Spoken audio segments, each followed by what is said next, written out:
What is up, guys? I'm Silas Williams, aka TheSwolefessor, here to educate you on health, fitness, social well-being. And today, guys, we're going to be talking about salt. So, it's kind of nice because, you know, this isn't a question about calories or carbs or fats or, you know, all the things that I've gone over like several times, beat that horse down to death. But today we're going to talk about salt. And the reason being, guys, is that I've been getting a lot of questions lately, which honestly, this surprised me. And I did a little bit of research after I got these questions to try to figure out like where people are getting some of this information from. And anyway, let's get into it. So basically, people are asking about like their salt intake as far as like how it's going to affect them as far as their body composition, their strength, bodybuilding, everything like that, everything of that nature, and then just their health as a whole, right? So I first off want to start by addressing, guys, the like different bodybuilders that you see like manipulating their salt intake and like that. That is completely separate from like health benefits. That has a lot more to do with like things they're trying to do as far as their pump and things of that nature. So I'm not really getting into that. What I want to get into, guys, is, as usual, the facts versus the myths as far as salt intake, as far as what's healthy, what's not healthy, how it works and affects your body physiologically and everything of that nature. Because a lot of people are just way too stressed out about this. They're so worried. They're like, oh, am I taking too much salt? I'm tracking my salt down to the very milligram. I feel like I'm taking too much salt, and you know, on average, Americans taking way too much salt. So let's get right into it, guys. The first thing you guys need to understand is that physiologically, the way our bodies are designed, the way our kidneys are designed, the way that our bodies work is it's very adaptable. It's all about homeostasis, trying to find balance, right? So oftentimes our bodies balance out what we put into it, even when it's things like, you know, salt, alcohol, sugar, etc. So while that doesn't mean you should binge that stuff and just put unhealthy amounts of it into your body, understand that eating the stuff in moderation is fine. Now, it is no debate among any scientist, kinesiologist such as myself, or any health professional that sees the research, it's no debate that having too much salt is bad for you. And the same way that having too little salt is also bad for you. A lot of people don't know that, but having too little salt can also lead to higher blood pressure, which, you know, is strongly associated with greater risk of heart disease and things like that. However, the problem is the mindset, the idea that people have of what is too much salt. And like I said, when people started telling me what they thought was too much, I didn't understand where they were getting this from. And as it comes to find out, it's basically the basic standards of the government, basically, that the US government puts out, like, oh, you shouldn't be taking in this much more salt, which I always find those standards to be funny, which is why I usually disregard them, because they don't take into account, usually they're based off old information that we've already disproven a long time ago, but due to tradition, things just kind of continue the way they are. Like, I mean, I don't know if you guys realize that the government's not always right about everything. Big surprise. Like, for example, in the military, they still use BMI for a lot of their physical testing, which means like you could be overweight due to muscle mass. Keep in mind, there's a difference between being overweight due to muscle mass versus being overweight due to fat, but BMI doesn't distinct between the two. And you could have problems getting into the military or passing certain physical tests in the military, and you would have to literally lose muscle mass in order to get through that. So just throwing that out there for an example, guys. But basically, with the salt thing, I want to say, make sure I'm recalling this correctly, I want to say it's like no more than 2,300 milligrams of salt a day. That's what, on average, like they say that you shouldn't have more than 2,300 milligrams of sodium, because if you do, then that's too much salt. That's what like is stated, right? Which is insane, because most scientists and health experts who actually look at the research and see the effects will say that you can probably have up to like 6,000 milligrams and still be fine of sodium a day and be okay, right? So the reason, where's like, it's kind of like, okay, well then who do I listen to? Where's this contradiction come from? Well, for one, guys, always listen to the guys that are actually like doing the research in the field.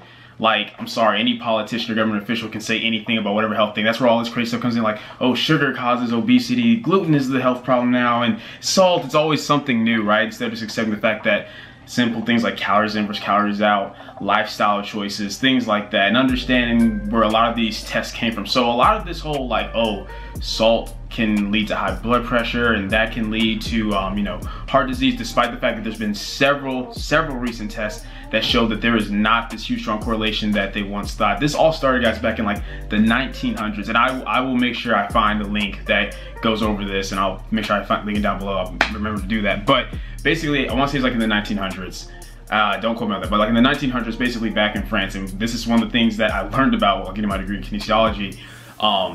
There was like a doctor that had a certain amount of subjects, right? And they were all salt fiends, and they all had high blood pressure. So mind you, it wasn't a huge number. I think it was like 6 or 8 or something like that. 6 or 8 like subjects he had, and they were all salt fiends. So they had a high blood pressure, so he associated, oh, too much salt is bad for you. Now, mind you, they're salt fiends, so they're taking in probably way more than the average. And then later they did more testing where they gave these guys 500 grams of sodium or salt, no, sodium, 500 grams of sodium a day. Guys, understand, that's 500,000 milligrams, which is way over what scientists say, which is about, that you can take up to like 6,000, like 500,000 milligrams of sodium. That's basically what that was. So of course they were gonna see problems with their blood pressure and their heart. That's way more though than what any average American is taking in. Like I said, the average American is maybe taking in about 3.4 grams, which is gonna be like 3.4 thousand milligrams of sodium a day, which yes is above the 2,300 that like the US guidelines have, but scientists say, hey, up to 6,000 milligrams and you should be okay, you should be good to go. So that's where a lot of that comes from. Then a lot of the other stuff comes from things where they found, like, in certain select populations, if we lower the salt intake, then the population seems to like go down as far as issues with blood pressure, heart disease, etc. But what people understand is, on an individual level, it's so hard to gauge that because salt affects each individual a little bit differently. So it's when they take these very small sample sizes and try to put it across the board as you shouldn't have more than this, it's crazy, especially when we can look at other studies which contradict that, showing that, well, hey, we dropped their sodium and salt intake in this group and their blood pressure got elevated. They got worse, not better. So it's just understanding, guys, that as of right now, as far as we understand from actual current research with the science that we can now look at, because we didn't have a lot of the research and evidence, we didn't have the tools to look at a lot of things in the 1900s that we do now, that a lot of it is showing that you can have up to 6,000 milligrams of sodium and you should be fine, you should be good to go, you shouldn't have any problems with that.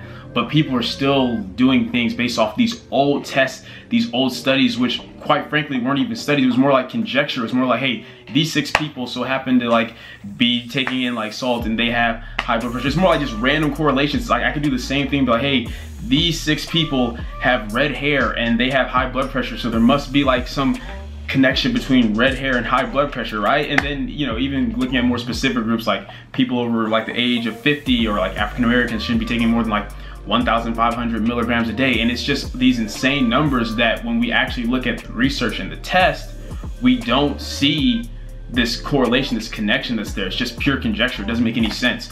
And when people try to go against it, they're always so quick to bring, well, this is what the US guidelines says, but you have to look at like what that's based off of. Like I said, US military guidelines still goes based off BMI, but no scientific health experts are gonna agree with that, because that doesn't make sense. Because I'll put it this way, I'm 160 pounds, 5'7". I think according to BMI, I'm technically a little bit overweight.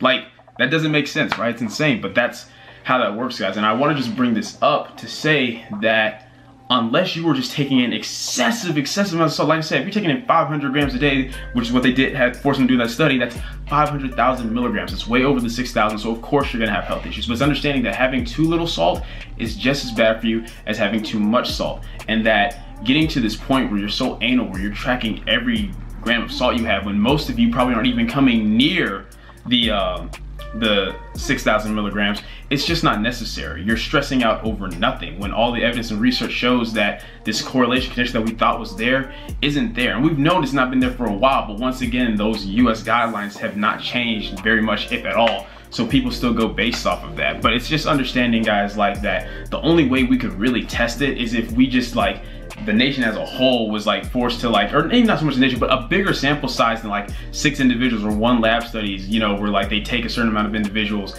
and lower or up their salt and see the effects. This takes more than doing this. Like I said, it varies from person to person. There could be other lifestyle factors that those people were doing that was influencing their blood pressure. Like at the end of the day, you also have to keep in mind that, okay, so what's worse for like your overall heart health and blood pressure, like taking too much salt or being sedentary? So people don't take that into account too, that a lot of heart issues really come from being sedentary, and that's really the #1 killer of Americans anyway, is sedentary lifestyle, more so than everything else. And it's so funny to me how people want to look at all these other little factors and just blame it all on that, when it's like there's so much more to look at with the whole picture. And that's why I tell you guys, that's why I have that video over how to discern valid fitness information from BS, because you have to learn how to take things that are just objectively true for everyone across the board on a physiological standpoint versus those things that can vary from individual to individual. When it comes to diet, guys, it's so hard. It's the same thing with calories in versus calories out. That is objectively true across across the board for everybody, but how you choose to go about that can change from individual to individual. Some people do keto, some people do Fisher macro, some people do low carbs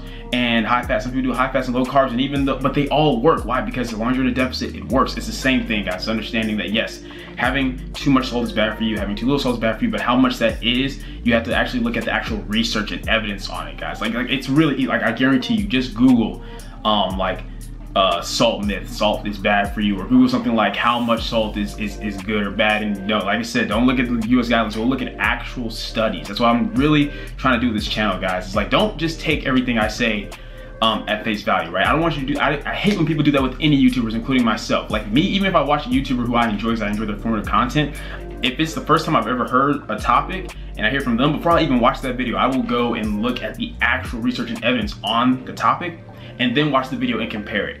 And I want you guys to do the same thing with me. I appreciate that a lot of you guys are you just trust me and you trust what I have to say, and that's great, but I'm trying to get you guys to be self-regulated, not just in the gym, but in life when it comes to looking at these different topics, so you can understand the best way to effectively research, understand research, and then apply it to your own lifestyle and training. But yeah, that's pretty much the gist of it, guys. I just want you guys to know that you don't have to stress out about salt. The chances that you're actually taking in too much is, for most of you, majority of you, is probably not as high as what you think. Now, obviously, if you're someone that already has like pre-existing health issues with your heart or your blood pressure, things like that, and your doctor makes recommendations to you, I go with that for sure. But the majority of people have been reaching out to me, who've been showing me, like, you know, through my fitness, how much salt they're taking, and you have nothing to worry about, I promise you. Like, just go look at the research for yourself. But yeah, that's it for this video, guys. I hope you enjoyed it. If you did, please leave a comment down below. Let me know what you did. If you did not, leave a comment down below. Let me know what I can do to get better. Like the video, share, subscribe. Keep it simple, specific, scientific. I'll catch y'all later.